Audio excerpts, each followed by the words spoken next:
Hello, thanks for watching. Please remember to subscribe to my channels. They can be found on YouTube and Brand New Tube. Also, please like, share and comment, as it would be great to hear your views. Did you see this in the Express today? Queen Elizabeth II has sparked a vicious row after she did not wear a face covering at her first public engagement since March.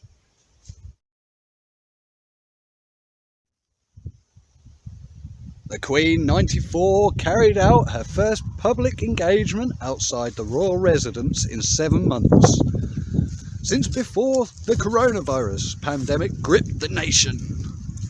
She was joined by her grandson William at the Defence Science and Technology Laboratory down at Porton Down to meet the scientists providing vital support to the UK's response to the COVID-19 outbreak.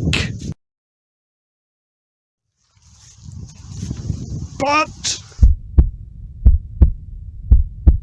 after being photographed not wearing a mask, royal commentator Benjamin Butterworth accused the Queen of letting Britain down.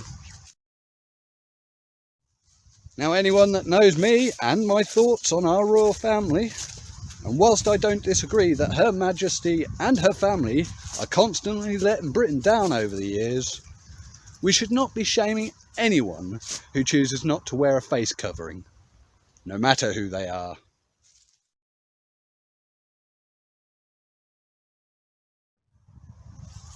And did you see this Telegraph article today? Sweden's top pandemic expert has come out and claimed there is very weak evidence that mask wearing in society is effective.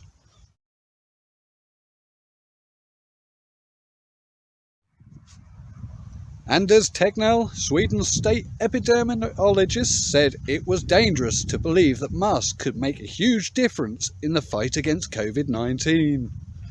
Mr. Tegnell said, unfortunately, the evidence between using masks in society is very weak. We don't really have a good idea of where they should be used and to what extent.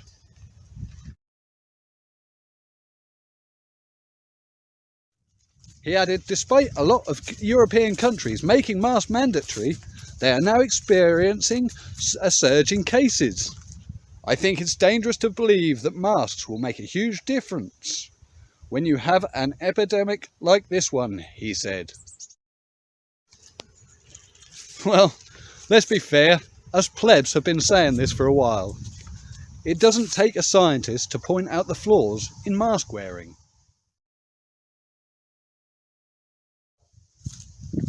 However, defending the narrative of pointless mask wearing, later in this article, a recent study from Simon Fraser University found that use of masks can almost halve the number of new COVID-19 cases.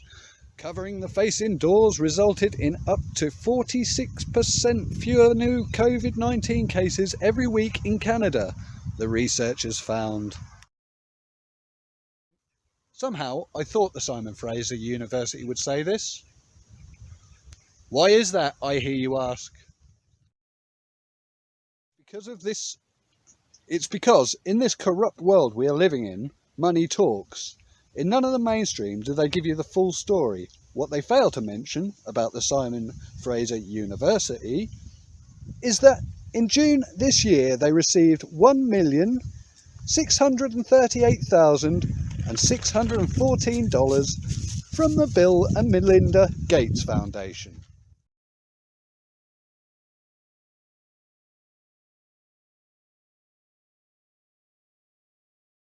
To provide near-term and ongoing research, analysis and policy guidance on the gendered risks, impact and response related to the COVID-19 pandemic.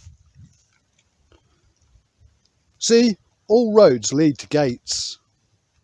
However, if the Queen, or anyone else for that matter, chooses not to wear a face covering, they should not be shamed. So, Your Majesty, I do not believe this is a reason to shame you. The reason you should be shamed is because of all the child abuse allegations in your family and your residences.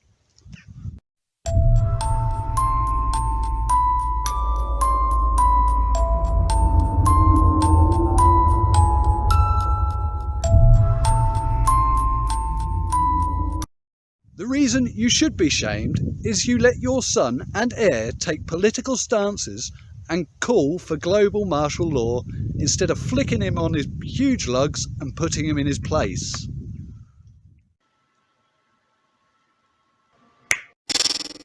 At this late stage, I can see no other way forward but to call for a Marshall-like plan for nature, people and planet. The reason you should be shamed is that you give royal assent to the Coronavirus Act, which has enabled our government to take away our liberties.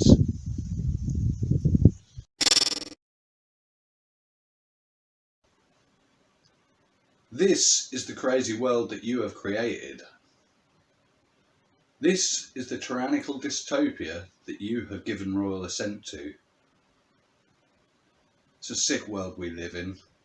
Don't shame our gracious Queen for not wearing a mask. Shame her for all the other stuff.